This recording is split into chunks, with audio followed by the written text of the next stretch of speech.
마스크 벗고 해도 되죠? 예.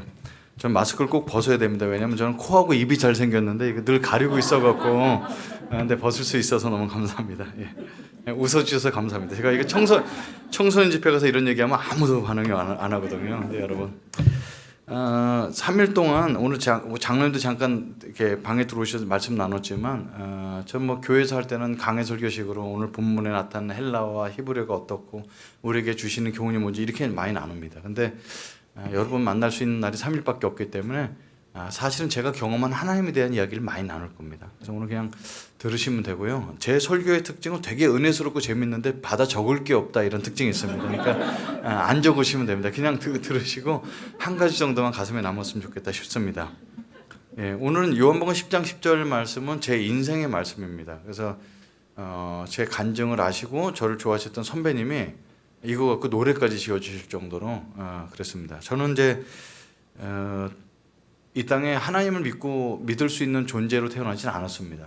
특별히 어머니께서 이제 불임이셔서 이 18살 옛날 때 분들은 되게 일찍 결혼하셨어요. 18살에 시집 오셨는데 38살 되도록 아기를 못 낳으셔서 굉장히 어려움이셨습니다. 그냥 뭐 아기 못 낳는 여자도 있을 수가 있는데 문제는 저희 아버님이 4대 독자셨습니다. 옛날 분들은 아들이 반드시 있어야 되니까 얼마나 스트레스가 많으셨겠어요. 근데 저희 아버님은 그 5살 때 아버님을 여의셔서 좀 방탕한 생활을 좀 많이 하셨습니다. 얘기를 들어보면 이제 일본에 징집도 끌려갔다 오시고 뭐 6.25 전쟁 겪으신 데다가 또 월남전까지 갔다 오시고 그러면서 이제 속에 상처가 되게 많으시죠. 아버지는 안 계신 채로. 그러다 보니까 이제 청소년 시절부터 알코올 중독이신 게 이제 돌아가실 때까지 알코올 중독이셨습니다. 알코올 중독인 분들은 알코올만 드시지 않죠. 꼭 낮엔 또 이렇게 도박을 하셔. 도박도 늘 하시고. 그리고 이제 가정도 너무너무 사랑하셔서 가정을 2개나 갖고 계셨습니다. 근데 하나 더 갖고 계셔갖고 그쪽에서 아들을 낳으시려고 노력을 많이 하셨습니다. 그러니까 돌아보니까 제가 이제 저희 아버지한테 별명 붙인 것이 5종 세트를 갖고 계셨다. 알코올 중독에, 도박 중독에, 여자 문제에, 그리고 돈을 저희 어머니한테 다 쓰셨는데 저희 어머님이 돈을 쉽게 안 주시죠. 다 술값으로 날리가 뻔하니까 버티고 안 주시면 그렇게 많이 때리셨어요. 근데 때리실 때 집에서 때리신 정도가 아니고 어머니 머리를 끌고 길거리 나가서 옷을 벗기시면서 때리셨습니다. 그러니까 저는 늦게 태어난 저로서는 아버지랑 상대가 안 되죠. 그러니까 집에 이렇게 앉아 있으면 사람들이 불러서 승재야 나와라, 네 아버지 엄마 또 만난다. 그러면 제가 뭘 힘이 있어요. 근데 가보면 이제 사람들이 이제 남자들이 근처에 못 와요. 어머니 막 옷을 찢어놨기 때문에. 그럼 이제 막 울면서 아버지 보고 집에 들어가자고. 그래서 이제 그 산동네에서 들어갔던 기억이 지금도 기억이 납니다. 그리고 이제 평생 무직으로 사셨어요. 직장 생활을 오래 못 하시는 거죠. 이제 그런 가정에서 원래는 태어날 수가 없었었는데 저희 어머니의 시어머니, 그러니까 저희 아버님의 이제 어머님이니까 저는 한 번도 뵌 적은 없는데 저희 아버님의 출생 비밀을 말씀해 주셨대요. 네 남편도 사실은 늦게 나서 너희 집이 종자가 이 집이 안성희 씨 집안이 씨가 굉장히 귀한데 네 아버지도 네 남편도 5살 때 아버님이 돌아가신 거 봐라. 얼마나 늦게 나셨냐. 그게 절에 가서 천일기도를 통해서 났다고 알려주시면서 너 소방만 맞지 말고 천일기도 해봐라. 그래서 저희 어머님 불신 같은 건 전혀 없으신데 처음에 이제 마포에 있는 절까지 그렇게 먼 데서 이렇게 다니셨어요. 서울 신당동 산꼭대기에서 마포까지 다니 옛날 때는 되게 멀었는데 그렇게 다니는 것보다는 머리 깎고 중이 되자. 그래서 스님이 되셔서 머리를 깎고 절에 들어가셨습니다. 그래서 이제 새벽 3시면 절밥을 손님으로 여러분 절에 혹시 다녀본 분 계시지만 절에 가면 공짜 밥을 줍니다. 근데 손님으로 갈 땐 주는데 거기서 계속 먹을 수는 없죠.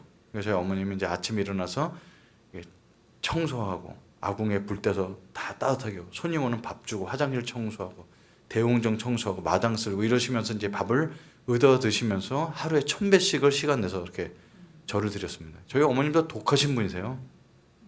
3년을 채우셨어요. 3년을 새벽 3시에 일어나서 다른 사람 청소 다 다른 스님들 깨기 전에 청소 다 해놓고 300배 드리고 점심 먹고 나서 딴 사람 쉬는 시간에 300배 하고 청소 다 해놓고 마무리 해놓고 딴 사람 다 잠들어갈 때 400배를 하고 그래서 하루에 1000배씩을 채웠답니다. 불심이 있어서라기보다는 뭐 그냥 옛날 분이니까 옛날에는 종교가 뭐야 그럼 다 불교 이러잖아요. 그런 것 같았어요. 그리고 이제 집에 저희 집에 오셨는데 저희 아버님이 어머님을 3년 동안 못 봤잖아요. 그러니까 저희 집에 놀러 오셨습니다. 그래서 저희 아버님 이제 좋아하시는 술을 막걸리를 3병을 갖다가 이제 동네에서 이렇게 꼬다가 김치 얻어서 김치전 해갖고 막걸리 대접을 해드렸는데 막걸리 3병 혼자 다 드시고 그날 기분이 좋으셨는지 집에 안 돌아가시고 저희 집에서 주무셨답니다. 필름이 끊기셔서 못 가신 거죠. 근데 그날 그냥 안 주무셨는데 제가 그날 밤에 잉태가 됩니다. 그래서 태어나 보니까 아들이죠. 되게 늦은 나이에 태어나서 5대 독자로 태어나서 저는 친구들이 뭐라고 별명을 붙였냐면 부처님의 아들이라고 불렀어요. 그러니까 저는 다른 종교를 가질 수 있는 환경도 전혀 되지 않고 저희 어머님이 지금 돌아봐도 불심이 뛰어나고 그러신 분은 아니시는데 너가 어떻게 태어났는데 다른 종교를 가질 수 있냐 늘 그래서 초등학교 들어갈 때 절에 데리고 가서 300배 시키고 중학교 들어갈 때 1000배 시키고 고등학교 입학했을 때는 3000배를 시키셨습니다. 3000배는 해보신 분 있을지 모르겠는데 아침 9시부터 절하면요 밤 9시 반에 끝나요. 근데 저는 이제 어리니까 새벽 3시 정도에 깨우셔서 새벽 4시에 목욕을 다 하고 옷을 아주 깨끗한 속옷 한 번도 안 입어본 지금도 기억은 쌍망울 메리아스 흰색 속옷을 입히시고 그래서 절을 시키십니다. 4시부터 하던 밤 9시 반에 끝나는데 어떤 누구도 자기가 몇 번 절했는지 셀 수가 없습니다. 그게 똑같은 동작을 반복하니까 우주의 길을 모아서 가슴으로 모여서 엎드려서 손을 벌려서 복을 빌고 가슴을 쓸어 담아서 이렇게 올라오는 거잖아요. 한 100번까지 쉬는데 그 다음부터 못 쉬거든요. 그래서 옆에서 이제 어머님이 대나무 이렇게 주판 같은 게 있어요. 그게 1000조각이에요. 그걸 이제 한 번 할 때마다 넘기는 거죠. 몇 번 하는지 몰라 이게 다 넘어가면 다시 올려서 하는 겁니다. 1000배하고 쉬고 1000배하고 쉬고 그렇습니다. 이제 그런 게 저의 삶이었고 저는 이제 종교적이라면 그렇게 살아서 아무 희망이 없었습니다. 저는 어머님이 1000배 시키는 거 뭐 3000배 시키는 거 그건 어머니 효도하는 마음을 하는 거니까 종교랑은 전혀 관계없이 상관없는데 이 지긋지긋한 저희 그 가난한 삶과 이런 것들 좀 떠나보고 싶었습니다. 저희 동네는 대학생이 다니는 사람은 아무도 없었고 청소년만 되면 다 공장 가는 거예요. 집에 우리 집보다 더 가난한 사람도 있죠. 그러면 이제 중학교 마치고 공장 가고 아니 고등학교 마치면 공장 가고 이랬습니다. 그러니까 저는 당연히 이제 뭐 고등학교까지 공부시켜주면 고등학교까지 다니는 거고 중학교 때 더 이상 돈 없다 그러면 공장 가는 거죠. 그래서 저희 어머님이 초등학교도 못 나오신 분인데 이게 갖고 있는 이제 공부에 대한 게 항상 있어서 너는 추운 데서 일하지 말고 글씨 써서 일하는 데로 가라고 맨날 그래서 공부를 고등학교 때까지 시켜주시겠다고 들고 계셨어요. 저희 어머님 일을 뭐 하셨을까요? 시골에서 올라오셔서 충남 도고 온천 그 동네에서 사셨던 분인데 서울에 올라오셔서 식모살이 하시다가 그다음 뭐냐면 이제 공장에 나가셔서 옛날 때 그 청계천 그다음에 그 지금도 마찬가지로 동대문 시장 근처에 가면 그 재봉틀로 일하고 이런 분이 많았죠. 거기 가서 재봉틀질도 못 하시니까 실밥을 이렇게 다 쪽집게로 해갖고 떼는 그거 하루 종일 하셔요. 그럼 보면 입에 나말 이게 옛날 땐 도구가 없으니까 딱 침으로 떼갖고 그렇게 하셨던. 그러니까 병도 자주 걸리시고 그렇게 해서 저를 키워주셨습니다. 그러니까 저는 나쁜 짓은 별로 하지 않았는데 동네가 되게 싫었죠. 근데 아버지한테 배워야 될 것들 있잖아요. 남자의 세계 이런 거를요. 저희 아랫집에 살던 형이 저를 동생 삼아 주셔서 그런 걸 많이 알려요. 그 집 형님 아버님도 알코올 중독이시고 뭐 그 동네는 다 그랬어요. 화장실이라고 이제 동네 있으면 거기 사람 아침에 줄 서서 화장실 가고 그런 곳이었는데 그 형이 이제 저를 동생 삼아 주셔서 잘 봐주셔서 너희 집이나 우리 집이나 뭐 형편 비슷하지 않냐. 내가 너를 형으로 친형처럼 삼아주겠다. 이렇게 갖고 이제 동생 삼아주셔서 그 형이 이제 중학교 3학년 때부터 아버지한테 배워야 될 담배를 배우게 됩니다. 중학교 3학년 때부터 계속 이제 피우고 다니고 이제 고등학교 들어갈 때는 술 배우고 당구 배우고 그 형도 뭐 공장 갈 거 뻔하니까 이제 그렇게 살았었는데요. 인생이라는 건 그렇게 이렇게 뻔한 데는 안 흐릅니다. 그 형님이 고3 때 저희 집에 맨날 놀러 오실 때 이제 가방을 이렇게 옛날 때 그 책가방 이렇게 양쪽으로 여는 건데 거기 끼고 이렇게 오시면은 책가방 속에 책이 아니고 항상 술병이 들어 있었어요. 그래서 그 술을 갖다가 날 먹고 자고 그랬어요. 어머님은 늦게 오시고 뭐 이러니까 그랬었는데 이제 그 형이 고등학교 3학년 되더니 저보고 와서 공부를 좀 해야 되겠다고 너를 못 만나겠다는 거예요. 그래서 여러분 그 대학교를 가려면 옛날 때도 잘해야지 고3 때 공부해서는 대학 못 갑니다.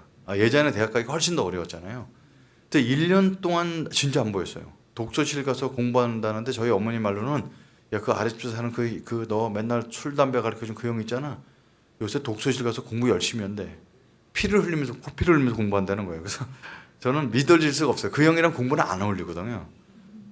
그러고 나서 이렇게 옛날 때는 연합고사, 학력고사 그랬었는데 지금 수능이라고 그러죠. 그런 다 끝난 다음에 합격자 발표도 다 나고 이럴 때 저희 집에 놀러 오셨는데 가방을 들고 오셨어요. 오늘 한잔 하는가 보다. 가방에 술병 들었을 거 뻔하니까. 근데 그 가방, 책가방 속에 술병이 안 들고 책이 들어있는 겁니다. 원래 책가방 속에 책이 들어있지 정상인데 그 형 가방 속에 책이 나오는 게 너무 신기했어요. 책을 꺼냈는데 이제 홍성대 수학의 정석이니 뭐니 그 당시에 공부하는 책들을 꺼내놓는 거예요. 되게 안 어울렸어 그 형이랑. 그리고 저한테 한 장 보여줬는데 한양대학교 전기공학과를 합격해서 오신 겁니다. 와, 그 충격이었습니다. 그래서 저는 시험 볼 때 누가 컨닝했다 이런 생각이 들었어요. 그 형이랑 공부가 안 어울려서. 근데 저한테 책을 주면서 승재야, 내가 너한테 가르쳐준 게 술, 담배, 당구밖에 알려준 게 없는데 너 아직 고등학교 1학년이잖냐. 공부해갖고 너도 대학 갔으면 좋겠다. 우리가 이 지긋지긋한 가난을 또 물려받을 필요가 있냐. 그러면서 책을 주는데 책이 얼마나 1년 동안 봤는데 거기에 이게 책을 옆에 보면 때가 막 묻어 있어요. 그 어떤 책 나중에 보니까 코피가 흘린 자식도 있더라고요. 진짜 열심히 한 거죠. 그래서 뭐 저는 가슴이 뛰었다 뭐 이런 문학적 표현을 쓰고 싶지 않은데 제 책상 위에다 그 책을 쫙 놔주고 갔는데 책을 쳐다보면서 잠이 안 오는 거예요. 와, 어떻게 사람이 저 대학생 우리 동네에서 나오지? 독서에서 공부해서. 그래서 저도 어머니한테 평생 제가 뭐 사달라는 적 없는데 엄마 나도 저 아래 집 사는 형처럼 대학 가려고 그러니까 공부할 게 독서실 끊어주세요. 그랬더니 저희 어머님이 또 형편에서 독서실을 끊어주는데 그 형이 다녔던 독서실을 제가 가야 돼요. 왜냐하면 저는 풍수지리설을 믿었기 때문에 거기가 명당 자리일 것이다. 그래서 이제 그 기운을 받으러 간 거죠. 그래서 그 형이 13번 자리에 앉았는데 13번 자리에 누가 앉았길래 라면 하나 주면서 제가 여기 꼭 앉아야 됩니다. 그래서 그 형이 물려준 책하고 그 형이 입었던 잠바 같은 그 있어요. 막 그 교련복 같은. 그래서 어깨에 걸치고 기운을 받아가면서 2년 동안 공부 열심히 했습니다. 코피는 흘린 적은 없는데 그래도 누군가가 저랑 같이 놀던 사람이 대학 갔다는 게 얼마나 희망이 돼요. 그래서 열심히 했는데 이제 깨달은 게 있어요. 뭐냐면 나는 그 형이랑 IQ가 다르구나 이런 걸 깨닫게 됩니다. 기초가 너무 없으니까 2년 공부해서 대학을 못 가겠는, 전문대도 못 가겠는 거예요. 근데 재수할 형편은 안 되는데 저희 어머님은 학원 같은 거 보내줄 형편은 안 되죠. 근데 그 독서실 제가 2년 동안 다니면서 독서실 거기 사장님을 잘 사귀어놨어요. 젊은 분이셨는데 부탁을 했습니다. 저 독서실비를 1년 동안 낼 돈 없습니다. 근데 제가 청소하고 독서실 일찍 열고 일찍 닫고 제가 하면 안 되겠습니까? 자리 한 칸만 주세요. 월급 필요 없습니다. 근데 그분들 가만 보면 수지 맞은 거죠. 그래서 저한테 그 자리를 줘서 독서실 공부하면서 일찍 열고 일찍 닫고 청소하면 책만 하면 돼요. 그리고 1년을 재수를 해서 한양대학교 전기공학과는 그건 갈 수 있는 데가 아니었다는 걸 깨닫고요. 어쩌다 더듬어서 간 게 명지대학교 전기공학과를 가게 됐습니다. 그게 제가 실력이 있어서 간 게 아니고요. 부처님께 기도를 많이 했어요. 미달되게 해달라고 얼마나 기도했는지 몰라요. 막 한 300배씩 막 들어가면서 제 실력으로 갈 수 없으니까 미달되게 해달라고. 그래서 이제 기도가 짧았는지 65명 모집하는데 67명이 지원한 겁니다. 2명 떨어지게 생긴 거예요. 근데 내가 그래서 어떻게 묻는 게 비천님밖에 없으니까 이제 학교를 가갖고 땅을 파갖고 500원을 묻고요. 거기서 3배를 합니다. 내가 이 학교에 합격시켜 주시면 부처님의 영광을 위해서 살겠다고. 그 3일 뒤에 갔는데 합격을 했습니다. 그래서 학교를 이제 갔는데요. 여기 이제 지목사님이랑 저랑 같은 동문인 거 아시죠? 알고 봤더니 나중에 동문이시라서 신입생 1,700명을 모아놓고 그 추운 강당에 신입생 오리엔테이션을 하는 거예요. 그 이제 공대생들 있고 전기공학 학생들 이제 다 모아놓고 1학년만 1,700명을 모아놓고 하는데 총장님이 나와서 인사를 해야 되는데 그날 총장님이 안 나오고 목사가 나오는 겁니다. 전 태어나서 목사를 처음 봤습니다. 그분은 나오셔서 목소리가 이러셨어요. 할렐루야. 왜 목사? 그러니까 교회 다니기 되게 힘들겠어요. 목소리 듣고 안 나갈 것 같아요. 할렐루야. 이 학교 오신 여러분 환영합니다. 여기까지는 들을만 했는데 그 다음 말이 웃겼습니다. 여러분 우리 학교가 예수 믿는 학교인지 알고 오셨죠? 깜짝 놀랐습니다. 이게 이제 신입생 요강이나 이렇게 종이 나눠진 거 보니까 이 명지대학교는 하나님을 경외하는 학교래요. 이게 막 너무 힘든 거죠. 그래서 이제 부처한테 계속 기도했어요. 부처님, 내가 이 학교를 다녀야 되나 말아야 되나. 그러니까 부처는 늘 웃고만 이제 응답은 안 해줘요.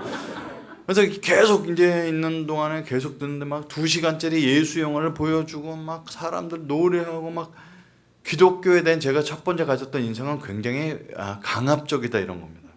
쉬는 시간도 어디 못 가게 하고 2시간짜리 영화를 막 어거지로 보여주는 거잖아요. 재미 하나도 없는 거. 그 영화가 끝나서 화장실 가려고 했더니 한 사람이 나오더니 마이크를 잡고 여러분 잠깐 앉으세요.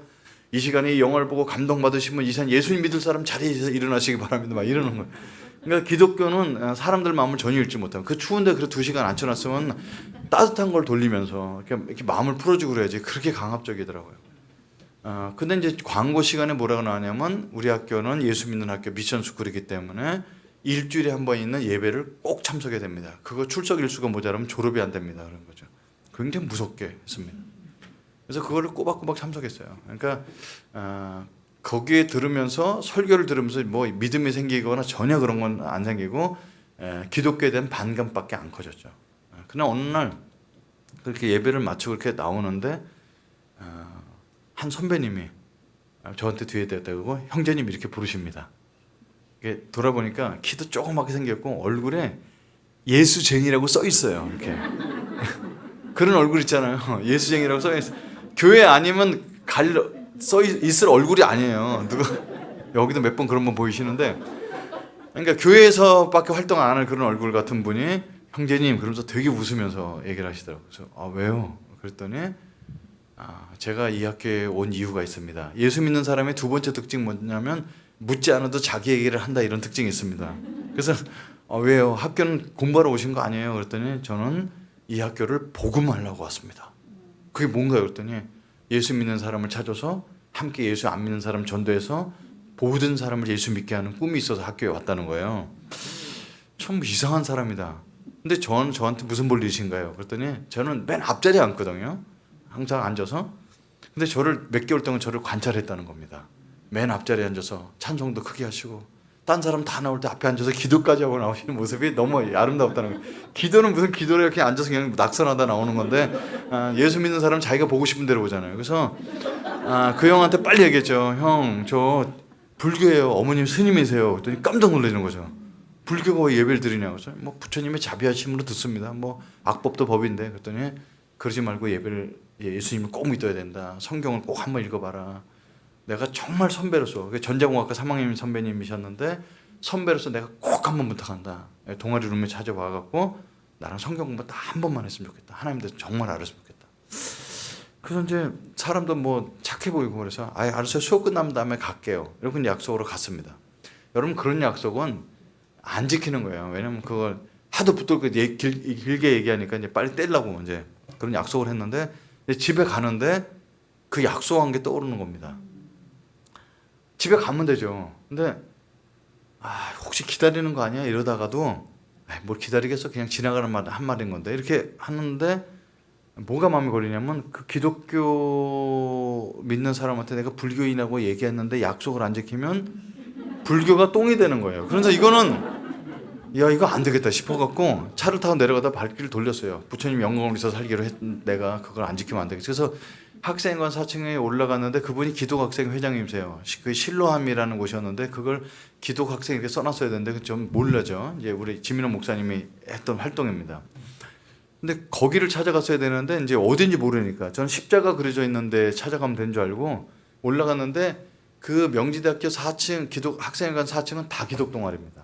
그러니까 이제 어디 가야 될지 모르는데 CCC라고 써 있는데요. 그 밑에 한국말로 돼 있어요. 한국 대학생 선교회.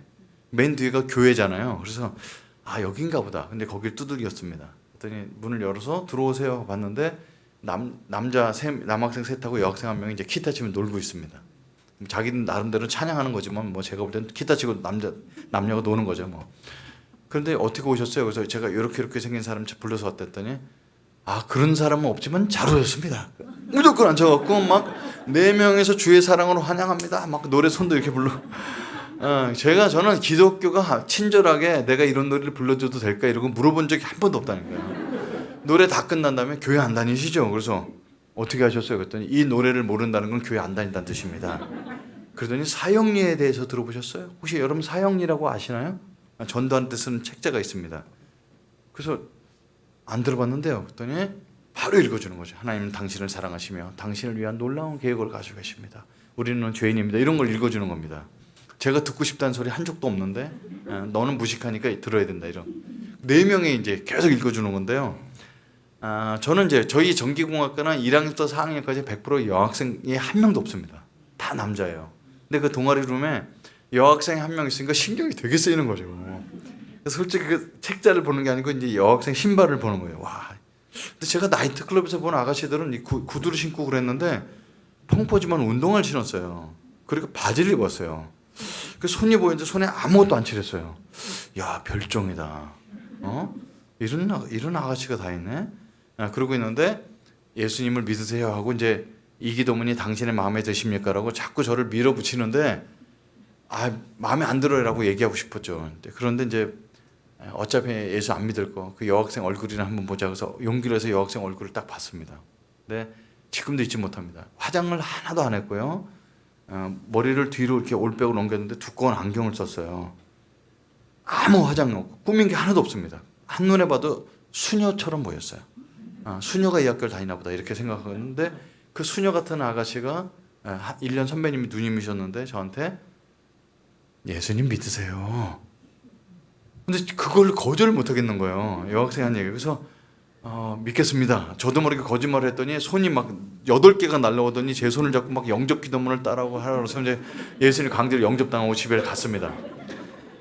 그렇게 해서 예수 믿으면 누구나 믿게요. 아무 예수님과 관계없는데 저한테 그 사형리라는 걸 읽어주신 그분이 일주일마다 저희 과에 찾아오시는 거예요. 국문과 선배님이 일주일마다 오셔서 지난주 예수님 영접하셨죠? 그럼 성경 공부를 해야 됩니다.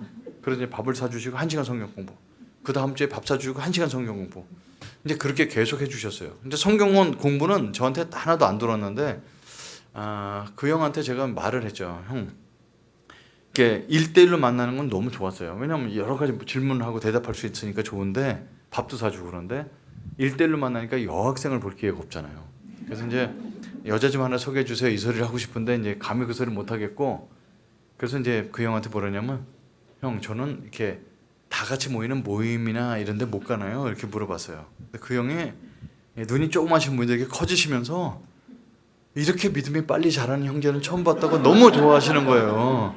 그렇지 않아도 내가 오늘 모임에 가자고 할까 말까 고민을 많이 했는데 먼저 얘기해 줘서 고맙다고 그래서 저를 데리고 동아리룸 CC 동아리룸에 갔는데 그때 이제 여학생 한 3명 정도 남자가 득실거리는 한 14명 정도 모이는 사람 이렇게 모임을 하더라고요. 그러고 나서 저한테 그날 강력하게 얘기하는 거예요. 곧 방학인데 우리가 하는 여름 수련회 오라. 그게 뭔가요? 그랬더니 전국에 있는 대학생 10,000명 정도가 모여서 캠프를 하는 거래요.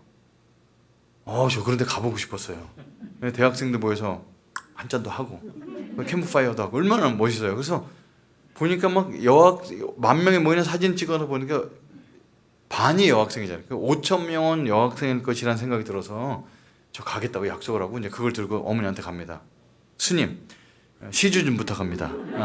저희 어머니 제가 농담 많이 하거든요.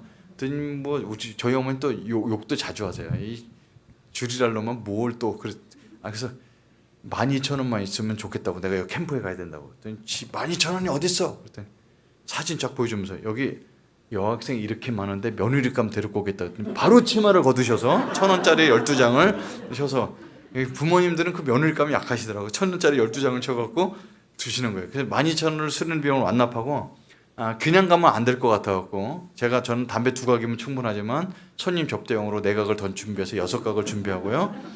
그 다음에 이제 밤에 가면 분명히 대학생들 술 한잔 할 거잖아요. 소주를 사갖고 가면 격 떨어지니까 이제 그 당시에 이제 나폴레옹 한 병, 캡틴 큐 한 병, 그다음에 양주를 2병 준비하고 한 잔 먹은 다음에 노래 시키면 노래하려고 윤수일의 아파트하고 내게 사랑은 너무 써 이 2곡을 준비를 열심히 해서 갔습니다. 그러니까 제가 얼마나 기독교를 모르고 철이 없었다는 얘기예요. 이제 수련회 가갖고는 이제 첫째 날 지나면서 내가 생각했던 노는 수련회가 아니라는 걸 깨닫게 됩니다. 아침 예배, 점심 때 예배, 저녁 때 예배. 그 예배 끝나고 숙소에 들어가면 자는 게 아니고 그날 받았던 은혜 나눈다고 기도해. 11시에 취침인데 그 김중원 목사님 그 할아버지 설교가 11시에 끝나요. 기독교의 세 번째 특징 뭐냐면 시간을 더럽게 안 지킨다는 거예요. 시간표랑 전혀 관계가 없습니다. 그래서 이제 밤에 너무 고민하고 첫째 날 보내면서 내가 여기 있을 필요가 있나? 둘째 날 보내면서 여기 있을 필요 없나? 계속 고민을 하고 있는데 셋째 날 저녁 때 기도회가 좀 길어졌어요. 이게 원래 기도를 끝낼 시간인데 사회 보는 사람이 나와서 울면서 여러분 우리는 이 밤에 이대로 잘 수가 없습니다. 다 무릎 꿇어서 다시 기도시키고 막 이러는 거예요. 막 그때 너무 힘들어. 총 있으면 쏠 뻔했습니다. 너무 힘들어갖고 그 막 12시 넘어 들어가 잠을 안 자고 막 땅바닥에 앉혀 기도시키고 그래갖고 너무 힘들어서 하루 더 남았는데 그 전날 저는 가기로 결심합니다. 그래서 벽 보고 잤죠. 그래서 사람들이 와서 기도하라고 부르는데 저는 안 갔습니다. 혼자 벽 보고 자는데 저희 숙소에 한 20명의 형제들이 자고 있었거든요. 근데 그 중에 한 사람이 얘기하는 거예요. 저 승재 형제가 되게 힘든 모양이에요. 화장실 가서 담배 몰래 피고 막 찬양할 때 찬양 안 하고 너무 힘들어하고 우리 기도해 줍시다. 근데 저는 그렇게 뭐 기도해 줍시다 보지만 전 기독교의 네 번째 특징 뒷담화를 많이 하는 거죠. 그래서 이제 벽 보고 자고 아침에 일어나서 가방을 쌌습니다. 그랬더니 저를 인도해 준 형이 뭐 하는 거예요? 그래서 저 집에 가려고요. 아니 내일 가는 건데 저 오늘 안 맞아요. 가겠습니다. 그랬더니 오늘 남아보라고 가방을 열어서 술 2병을 보여줬더니 가만히 있더니 그럼 가세요 이러더라고요. 좀 더 잡아줄 줄 알았더니 그냥 가라 그러고 쉽게 포기하더라고요. 좀 섭섭했지만 가방을 다 싸고 이제 가는데 저를 딱 잡더니 그 형이 어차피 갈 건데 가기 전에 제가 부탁 하나 있어요. 그래서 뭔데요? 그랬더니 가기 전에 기도회 한번 해주고 싶다는 거예요. 하세요. 그랬어요.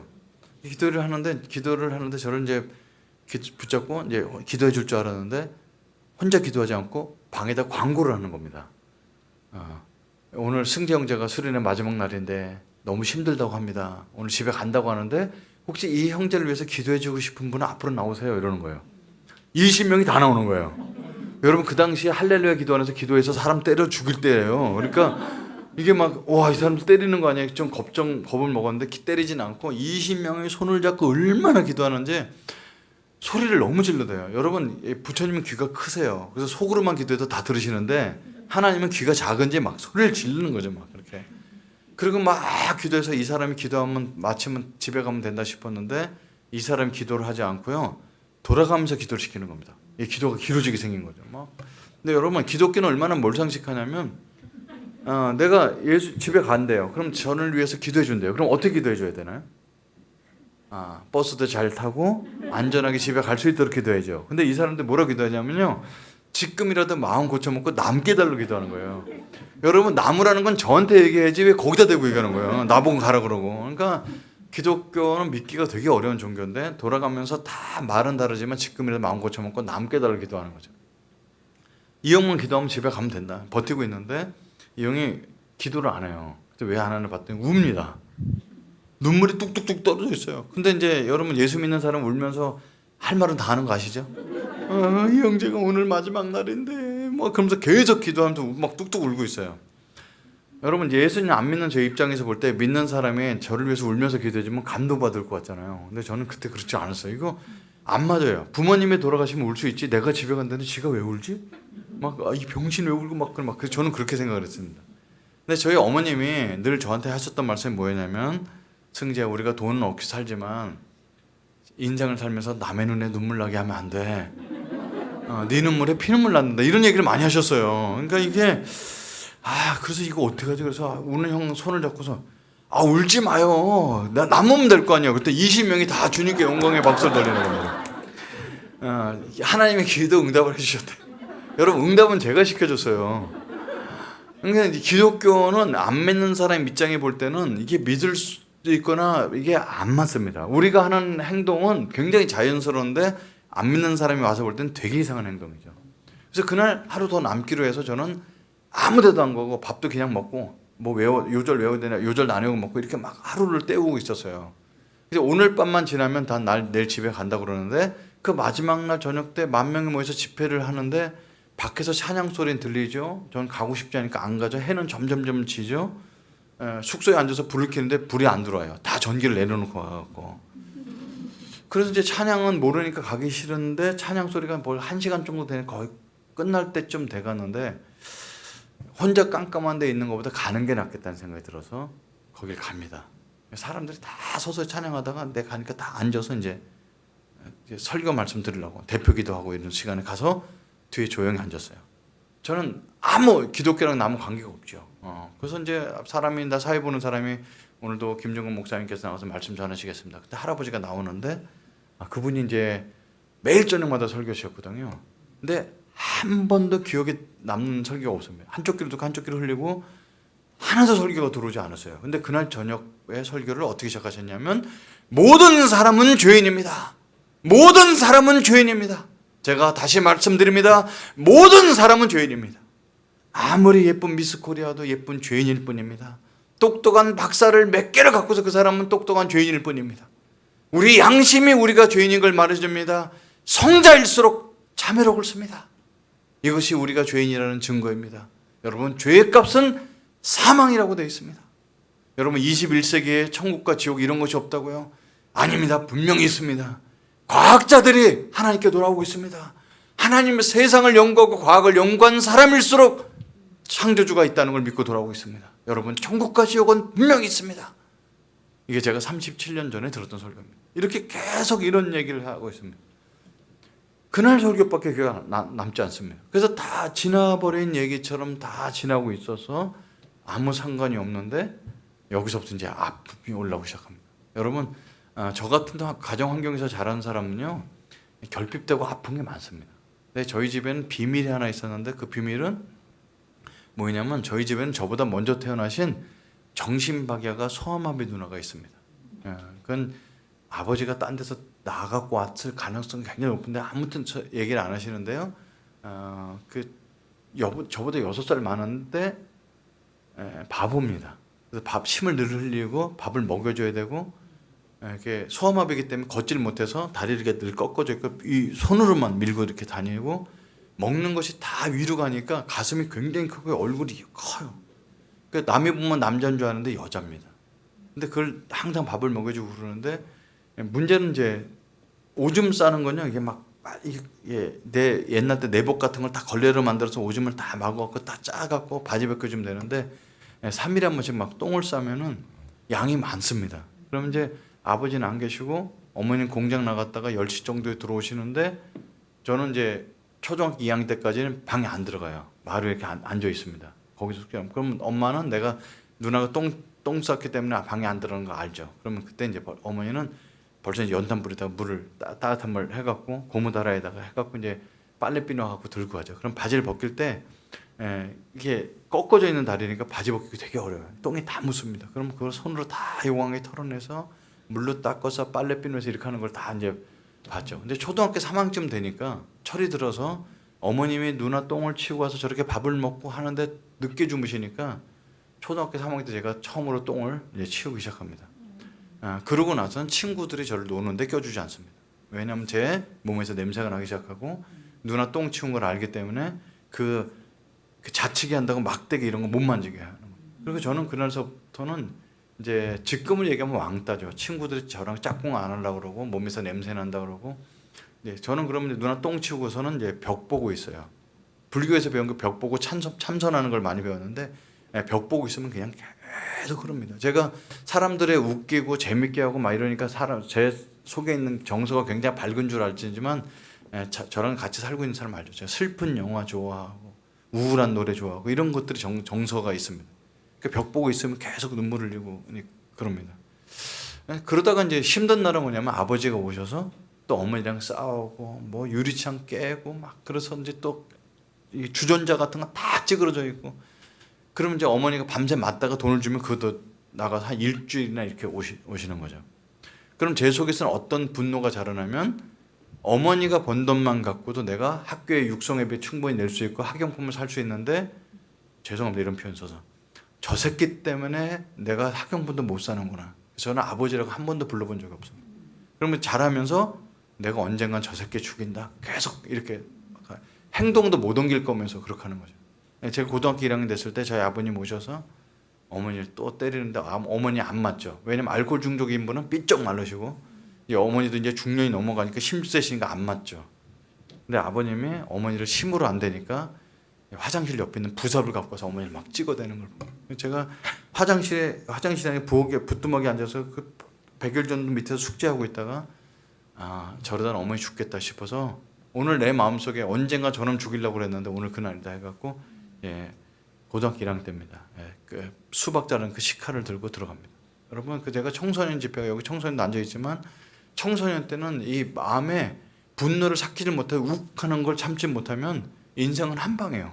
여러분, 내가 그날 들어가서 욱하는 거 어머니가 목에 그냥 막 쑤셔댔으면 제 인생은 끝난 건데, 어머님이 부삽 휘두르고 있는 아버지가 무서워서 제 등에 숨을 줄 알았더니 그런 오히려 그게 아니고 피 흘리는 얼굴을 갖고 저한테 달려들어서 칼을 뺏으시는 겁니다.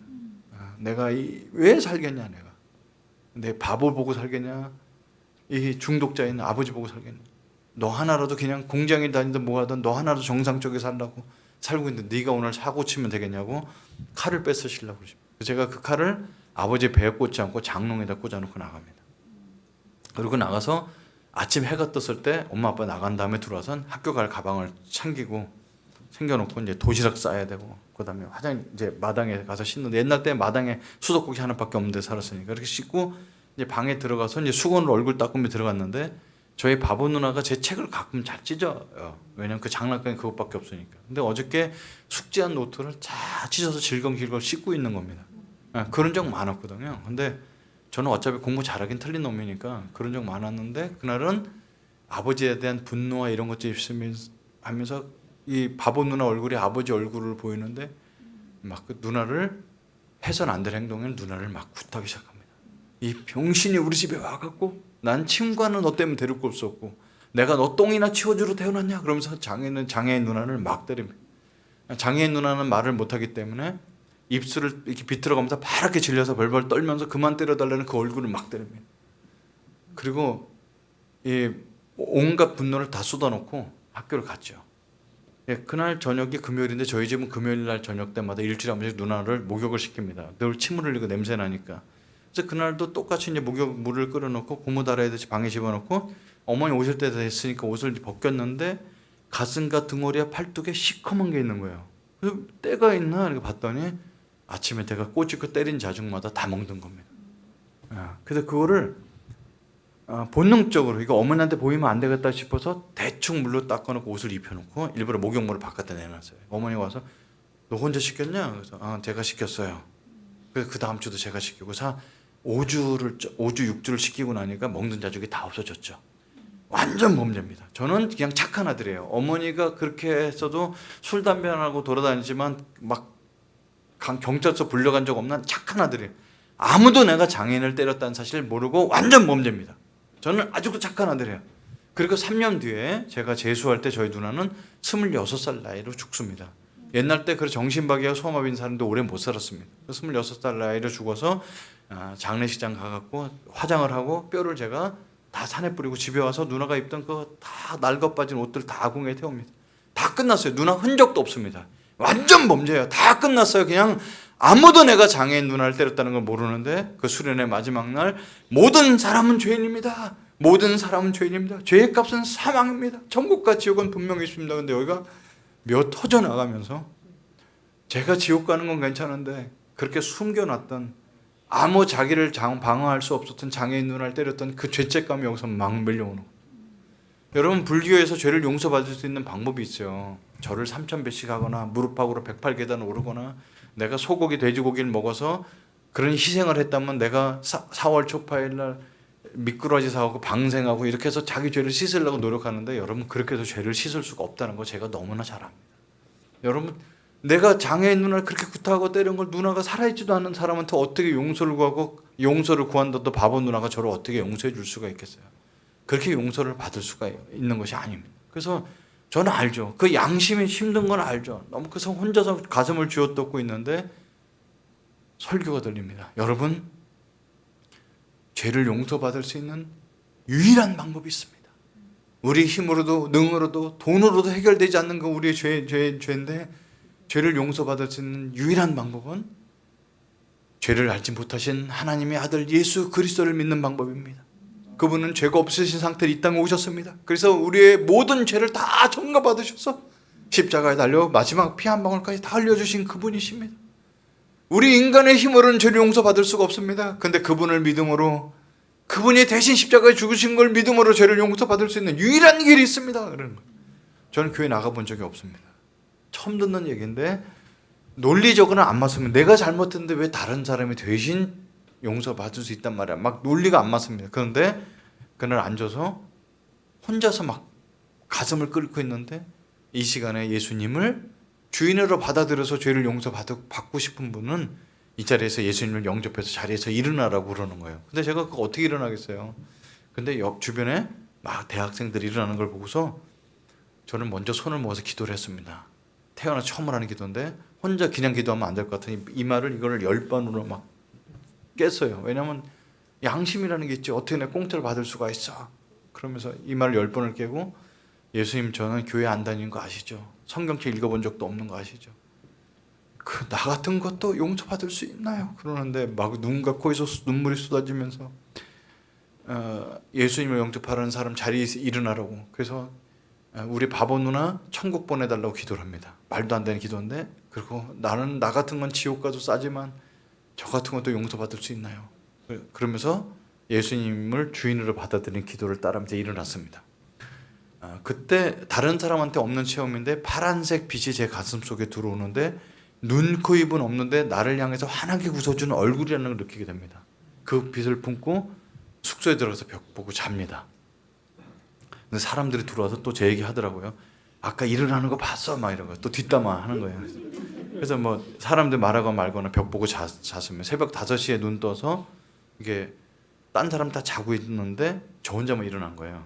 근데 밤새도록 막 천둥 번개 치고 그랬거든요. 비가 많이 오는데 아침에 해가 뜬 5시에 해가 떴나 보다. 그러니까 누워있기 그러니까 이제 바깥으로 나가서 이게 나갔어요. 그때 전주대학교에서 수련을 가질 때니까 대학교 캠퍼스에서 했는데요. 땅바닥에 물이 잔뜩 이렇게 있는데 비는 그쳤어요. 근데 해가 비치는데 검정색 아스팔트에 물이 젖어 있는데 그게 너무 예쁜 거예요. 그렇게 예쁜 검정색은 태어나서 처음 봤어요. 너무 깨끗하고. 그래서 아스팔트를 감히 못 밟겠더라고요. 그래서 아스팔트를 손으로 만지면서 너는 이렇게 예쁘냐, 이렇게 예쁘냐 아스팔트를 보고 얘기했어요. 근데 나뭇잎알이 아침 햇살에 반짝거리는 햇살이 너무 예쁘고 바람 불어서 춤을 추는데 내가 어저께 예수 믿은 걸 막 축하해 주냐 춤추는 거예요. 여러분 나중에 성경을 읽어보니까 온 자연이 춤추는 거예요. 제가 어저께 예수 믿었기 때문에 나는 하나도 변한 게 없어요. 음란하고 나쁘고 가난하고 찢어지게 가난하고 아버지 알코올 중독자인 거 똑같고 다 똑같은데 세상에 너무 깨끗해졌어요. 그래서 혼자서 돌아다니다가 숙소로 돌아가면서 제 가슴속에 떠오르는 얼굴이 있었는데 평생 불쌍하게 사셨던 어머니 얼굴이 아니라 그렇게 죽이고 싶었던 그 아버지 얼굴이 떠오르면서 나 모르게 뭐라고 제가 얘기했냐면 서울 올라가면 아버지랑 식사 한번 해야 되겠다라고 중얼거립니다. 근데 나중에 돌아보니 그게 이제 용서를 시작하는 거예요. 그게 그때는 몰랐어요. 근데 보니까 내가 어떤 죄인인데 아버지는 멀쩡한 엄마를 때렸지만 나는 아무 방어를 할 수 없는 장애를 때렸으니까 나는 더 악한 죄인이라는 걸, 그걸 용서받았던 내가 어떻게 아버지를 용서 안 할 수가 있냐, 이런 논리인 거죠. 그 당시에는 그렇게 생각하지 못했지만 그래서 아버지랑 서울 가서 아버지랑 밥 한번 먹어야 되겠다고 생각을 하고 돌아옵니다. 그때 누군가가 이제 숙소에 들어갔는데 처음 보는 사람인데 저보다 키가 큰 형이었는데 파란색 성경책을 주면서 어제 예수 믿는 거 봤어요. 성경책 없으시죠? 그러면서 이거 신약 성경인데 성경책 읽어보라고. 그러면서 요한복음부터 읽어보세요. 그러는 거예요. 왜냐하면 앞에가 딱딱해서 그런지 요한복음부터. 그래서 제가 표서 읽는 거죠. 여러분 불경은 되게 어려워요. 산스크리트어로 된 거를 갖다가 한자로 바꿔서 거기에 한국말을 붙여서 읽는 거예요. 종구업질은 수리수리 만수리 수수리 사방와 오방내 진성 옴도로도로 찜미사방 개경계 무상 쭉 이렇게 나와요. 그러니까 제가 목사가 돼서 이게 불경을 외우면 불경스럽잖아요. 그래서 끊었습니다. 근데 5살 때부터 외웠던 그 불경은 뼈에 사무쳐 있죠. 근데 무슨 뜻인지 모르고 외워요. 왜냐면 그게 뜻을 알 수가 없어요. 글 읽고. 근데 성경책은 태초에 하나님 천지를 말씀이 육신이 되어 왔다. 이게 무슨 뜻인지 모르지만 하나님 예수님이 빛으로 오셨다 이런 거 알고, 그다음에 물로 포도주를 만들었다. 뭐 사람을 상담해 주시고 그러는 거죠. 그렇게 읽는 거예요. 소설책처럼. 근데 요한복음 10장 가서 읽고 있는데 예수님이 나는 양을 사랑해서 양을 위해서 목숨을 버리노라 뭐 이런 구절이 있어요. 양을 사랑한다고 얘기하는가 보다 이렇게 얘기했는데 오늘 읽었던 요한복음 10장 10절 말씀이 있는데 도적이 오는 것은 도적질하고 죽이고 멸망시키려는 것뿐이요 내가 온 것은 양으로 생명을 얻게 한다는데 그 생명이란 단어가 글자가요 진해 보여요. 나는 그 생명이란 달자가 진한 줄 알았는데 그날 저한테만 진하게 보인 거죠. 어떤 분은 글자가 이렇게 솟아 올라와 보이는 경험도 한 사람이 있대요. 저는 진하게 보이는 거예요. 그러고 나서 갑자기 아침에 있었던 경험들이 나는 세상은 다 똑같고 아버지 우리 집 가난한 것도 하나도 안 변했지만 이렇게 살고 싶고 뭔가 여기서 막 기쁨이 넘치면서 사람들한테 내가 잘 살아보겠다는 욕구가 생겨요. 우리 그 찢어지게 가난한 집 구석에서 나와봤자 뭐 나오는데 나 잘 살아보겠다는 생각이 막 나오는 거죠. 그리고 아침에 큐티 한다고 사람 모여서 하는데 나 이제 주님의 새 생명 없는 근데 그 생명이라는 게 뭔지가 느껴지는 거예요. 누가 설교를 해주거나 생명이 뭐라고 가르쳐준 적 없지만 이게 생명이구나 이런 겁니다. 여러분 예수님 이 땅에 왜 오셨는지 아세요? 교회 세우려고 오신 것도 아니에요. 우리를 뭘 만들어 선교사 만들려고 오신 것도 아니에요. 가장 첫 번째는 여러분과 저한테 생명을 주시려고 오신 것입니다. 그래서 예수님의 생명이 있으면요 힘든 것도 힘들지 않고 이게 뭐 살 수 있는 막 송서 기쁨이 있잖아요. 그렇게 헌금을 갖다 드려서 누가 이 헌금을 통해서 복음이 전파되고 누군가가 가난한 사람 윤택하게 되는 생각 때문에 너무 기쁜 거죠. 그래서 이런 것들이 막 넘치고 있는데 아 예수님이 또 오신 것은 생명을 주셔 오셨구나 이런 걸 너무 깨닫게 됐습니다. 여러분 제가 그렇게 예수님 늦게 믿었는데 예수 믿은 7개월 만에 청년회장을 하고 CC에서 높은 자리에 가고 막 선교한국 대회를 하고 38개 선교단체를 연합해서 한 제가 총회장을 2년을 하고 선교사를 몇만 명을 훈련시키고 그랬어요. 사람들이 와서 아 목사님 무슨 훈련을 받으셔서 그렇게 사람들 큰일을 하셨어요. 훈련을 받아서 하는 게 아니고 생명 때문에 하는 겁니다. 생명 때문에. 그러니까 지금까지 절대 놓치지 않는 게 예수님과의 관계 속에서 있는 생명. 왜냐하면 예수님한테 생명 주시러 오셨으니까. 근데 요한복음 10장 10절은 생명을 얻게 하는 거로 끝나잖아요. 생명을 얻게 하고 더 풍성히 얻게 하려 함이라. 여러분 예수님은 그 어떻게 말하면 예수님이 오신 두 가지 목적이거든요. 우리한테 생명만 오셨다면 이 생명을 쉽게 얘기하면 죽어서 천국 가는 거예요. 아주 쉽게 얘기하면. 그러려면 내가 20살 때 예수 믿을 때 죽여서 천국 데리고 가면 되죠. 근데 지금까지 살려놓으셨잖아요. 이 땅에 살면서도 그 생명을 맛보면서 하는 걸 그 풍성한 삶이라고 합니다.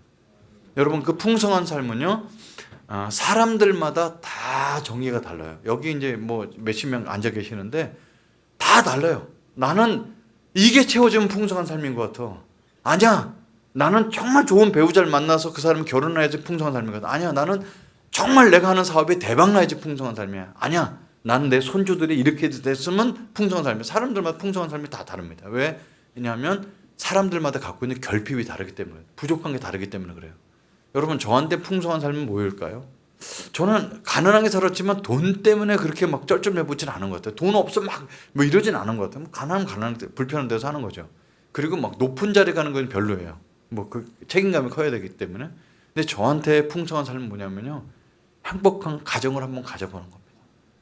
여러분 행복한 가정은 돈이 많아서 좋은 아파트에 따뜻한 게 갖고 맛있는 거 먹고 이런 게 행복한 가정 정도가 아니고 저는 지금 살고 있는 그 퍼셋집 화장실에 있는 집에 살아도 괜찮지만 가족끼리 되면 아버지가 술 안 드신 채로 와갖고 김치찌개 하나도 가족끼리 이렇게 같이 맛있게 먹는 이런 가정을 한번 가져보고 싶은 거예요.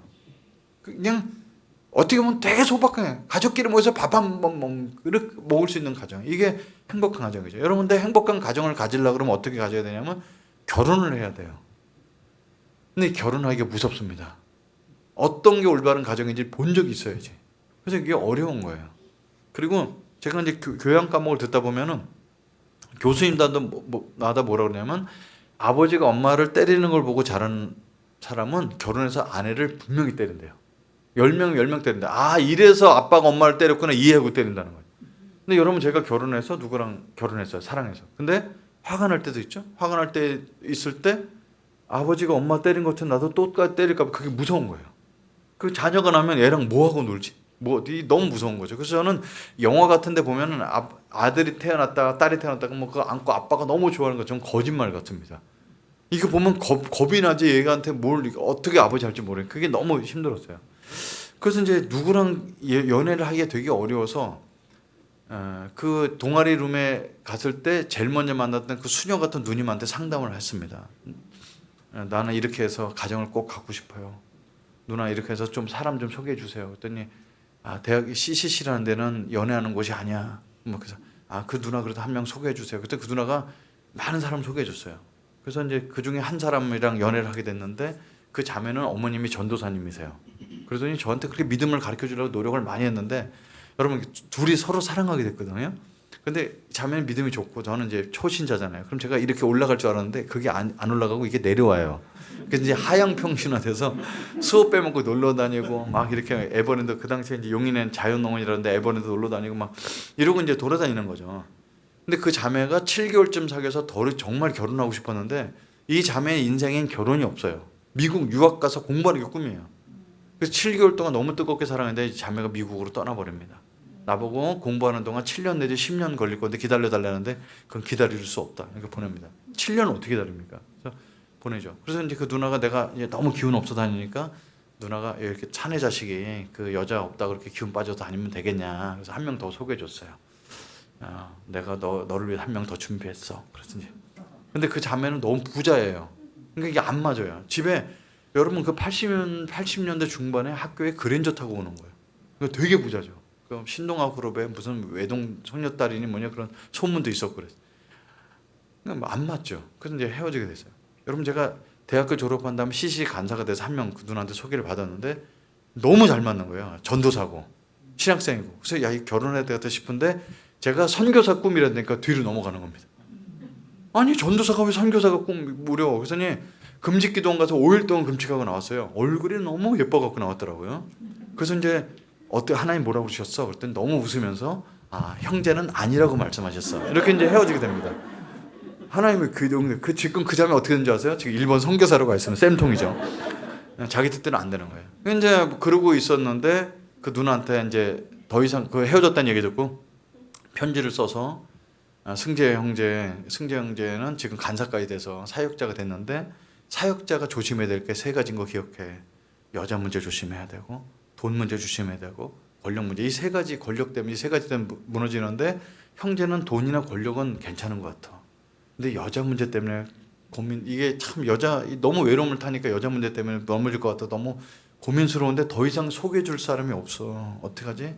그러면서 나는 어때? 이렇게 물어보셨어요. 그래서 지금 그 누나랑 결혼해서 30년을 살고 있습니다. 제가 그 누나한테 소리를 지른 적이 있을까 없을까요? 없죠. 때린 적은 없죠. 그래서 제가 여러분 이 결혼한다고 해서 제 성품이 바로 바뀌는 게 아니에요. 이렇게 하다가 의견이 안 맞으면 당신은 어떻게 생각해? 이렇게 얘기해야 되는데 저는 아버지가 갖고 있는 목소리가 있죠. 왜 나도 이렇게 소리를 지릅니다. 이렇게. 수건이 없으면 여보 수건이 떨어졌네 이러면 되는데 수건이 왜 없어? 이렇게 저는 이렇게 목소리가 그런 거죠. 그 아버지가 냈던 소리를 내는 거예요. 그러니까 제 아내가 다시 말씀해 보세요. 수건이 없어. 그렇게 얘기하는 건 수건 좀 갖다 줄래요? 이렇게 다시 한번 얘기해 보세요. 그래서 언어서부터 해갖고 제가 막 화가 나고 그러면 아내가 자요. 대화가 안 된다 그래서 자요. 그럼 아침 일어나면 제가 제정신이 되잖아요. 아침에 일어나서 여보 내가 잘못했어요. 뭘 잘못했는지 아세요? 10가지 써오세요. 그럼 10가지 이렇게 써갖고 점검을 받고 그래요. 지금은 쓰는 일은 거의 없습니다. 지금까지 살면서 손찌검은커녕 언어폭력 한번 쓴 적 없습니다. 너무 귀한 사람을 저한테 최고의 사람을 주셨죠. 우리 애들이 자라면서 뭐라 그럴까요?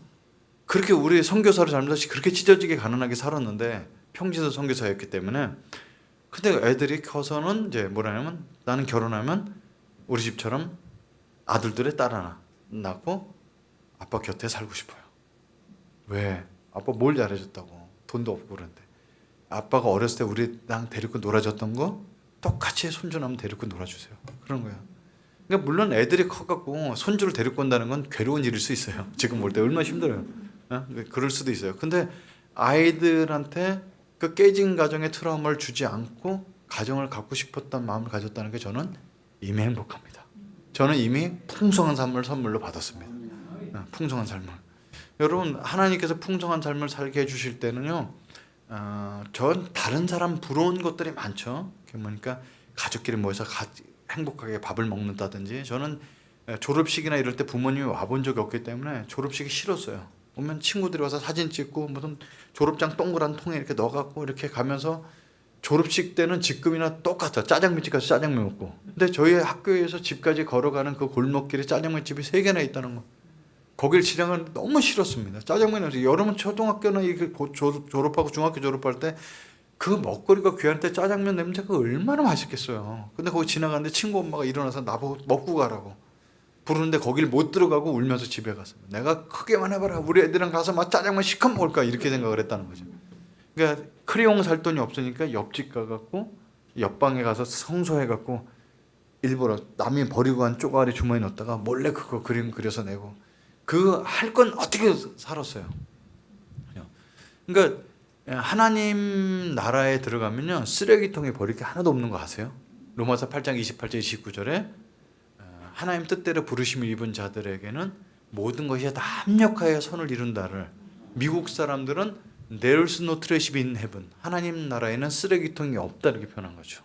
그래서 저는 가난하게 살았던 걸 숨기고 싶고 그 지금 생각해보면 그 애가 남의 반에 청소하는 거 뭐예요? 청소하면서 그걸 애들 친구 안 볼 때 크레용을 주워 담아서 그린 거는 게 얼마나 그게 참 그런 일이겠어요. 근데 그렇기 때문에 가난이 무엇인지 알고 알코올 중독자가 있는 집안이 어떤지 알고 장애에 있는 집안이 어떤지 알고 가정이 얼마나 소중한지 저는 뼈저리게 압니다. 그래서 저는 지금 가정을 세우는 사람, 이렇게 가정에서 깨진 가정에서 자란 사람들을 위로해주는 사람, 이렇게 하나님께서 목회자로 사용하고 계시지 않나. 여러분, 그래서 우리 돌아보면 쓰레기통에 버릴 사건들이 너무 많은데 하나님 나라에 들어왔더니 쓰레기통에 버릴 게 하나도 없다는 겁니다. 그래서 저는 지금 가정을 지켰던 것, 그리고 자녀들과 어쨌든 소통하여 아이들 마음을 끝까지 이해하고 살아가면서 저희 애들이 이제 다 컸어요. 31, 30살, 28이 그렇습니다. 독립해서 살고 있는데 와갖고 항상 아버지랑 얘기하고 누구보다도 제일 먼저 상담을 해주고 하고 저는 기도해 주는 것밖에 없는데 그렇게 소통하고 산다는 자체가 저는 가장 행복한 아버지 중에 한 사람이라고 저는 생각을 합니다. 여러분, 풍성한 삶을 살아가는 것은 여러 가지 것들 중에 하나는 또 뭐냐면 이렇게 하나님이 동행해 주는 걸 체험할 수 있어요. 여러분, 전 중국에서 선교사 생활을 하고 있을 때 열심히 특심이라서 정말 열심히 했습니다. 그래서 이제 한국 땅에서 들어오라고 그럴 때 고민이 됐어요. 여러분, 이제 애들이 외국에서만 14년을 살았는데 한국말도 잘 못하고 그렇다가 중국말을 완벽하게 하는 것도 아니고 영어를 잘하는 것도 아닌 애들이 한국에 고등학생으로 들어와서는 이건 대학을 못 갈 게 뻔해서 고민을 많이 했습니다. 그리고 저희 막내는 이게 어느 나라 말도 안 돼갖고 이게 결국 전문대 나서 그냥 일을 하고 지금 일하고 있는데 아주 밝게 잘 살고 있습니다.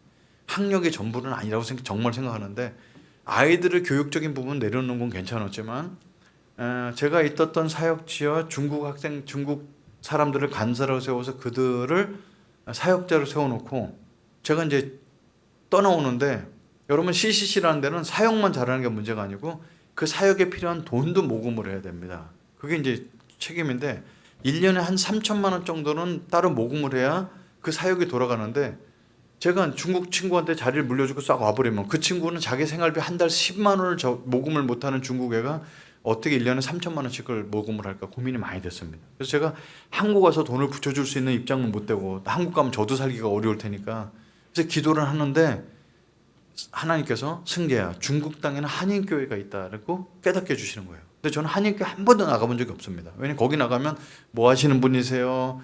그럼 직업을 거짓말로 얘기하든지 아니면 선교사라고 얘기하면 선교사라고 소문이 나버리면 이제 보안상 문제가 생기니까 한인교회 안 나갔거든요. 그래서 고민을 하다가 내가 한인교회 부탁을 해봐야 되겠다. 중국에 있는 한인교회는 한국 사람이 다니는 교회지만 중국 땅에 있기 때문에 중국 선교에 관심이 있을 것이다.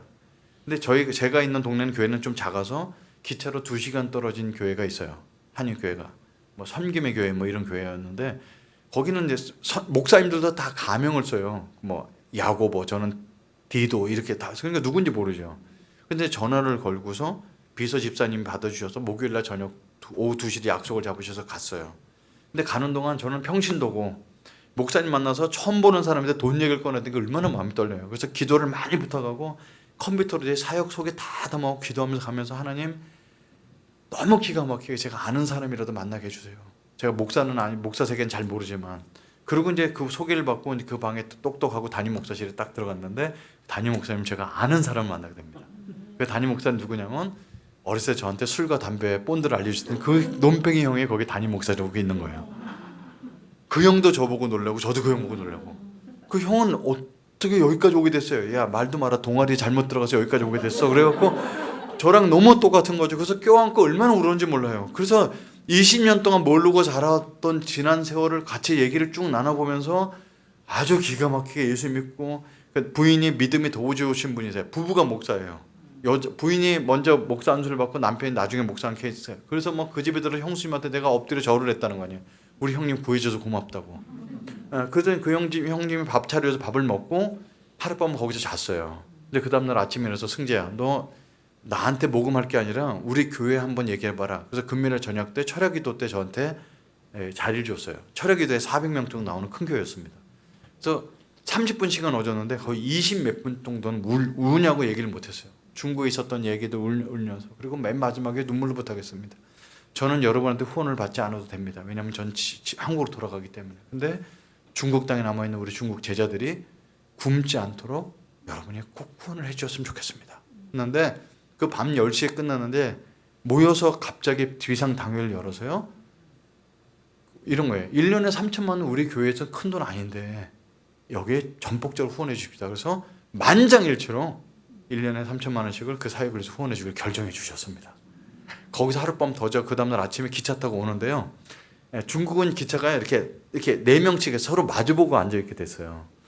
기차 타고 오는 동안에 어떤 거냐, 제가 이렇게 기도해요. 하나님, 이 사역은 제 사역이 아니고 주님의 사역입니다. 주님의 사역입니다. 그러면서 제 사역처럼 했죠. 제가 없으면 안 될 것처럼. 근데 정말 주님의 사역인 것을 그날 깨달았게 됐어요. 아, 이 사역은 제 사역이 아니고 주님의 사역이군요. 오는데 이제 눈물이 계속 나는 거예요. 근데 앞에 있는 중국 남자가 보더니 자꾸 휴지를 주는 거예요. 눈물 닦으라고. 내가 중국 사람도 눈물 닦고 주러 왔는데 그 친구가 자꾸 휴지를 주면서 눈물을 닦으러 주는데 10여 년 동안 중국했던 그 수많은 눈물들을 그 중국 사람 손을 통해서 예수님 눈물 닦아주는 경험을 했습니다. 그리고 돌아와서 아주 기쁨으로 새로운 사역을 할 수 있도록 됐어요. 여러분에게 있어서 풍성한 삶은 뭔가요? 하나님께 한번 기도해 보면 어떨까요? 하나님, 저의 풍성한 삶은 행복한 가정을 갖는 것이었습니다. 저의 풍성한 삶은 뭐냐면 주님께서 정말 살아계셔서 동행해 주는 것이 저의 풍성한 삶이었습니다. 하나님께서는 저에게 아들을 보내주시면서 예수님을 통해서 생명과 풍성한 삶을 다 주셨습니다. 오늘 이 자리에 오신 분도 생명과 풍성한 삶이 다시 한번 더 극대화되고 풍성해지기를 간절히 축원합니다.